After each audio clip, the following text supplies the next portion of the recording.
Սա բարև Երևան դաշինքի երթիչին իրեն, սա մեր հայրենակիցներն է և որը խորհուրդ ունի նաև վերածային եթե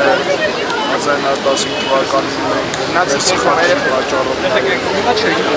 ենթարկվեցին ցեղասպանության և հայրենազրկման, ապա այդ սխալները փիլատին որևէ իրավունք այլևս չունենք,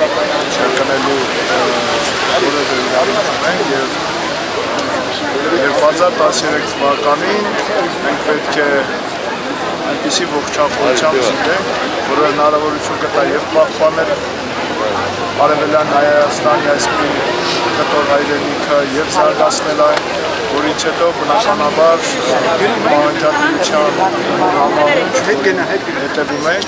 մենք պետք է կարողանանք արդարացիություն ստանալ և հայրենազրկման և ցեղասպանության անենք։ Ես կարծում եմ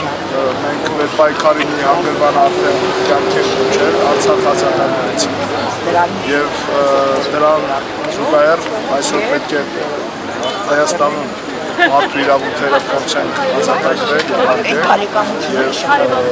դրանից հետո այլևս կարծում եմ շատ ժամանակ չանցնի և մենք ունենանք արդարացություն նաև Արևմտյան Հայաստանում։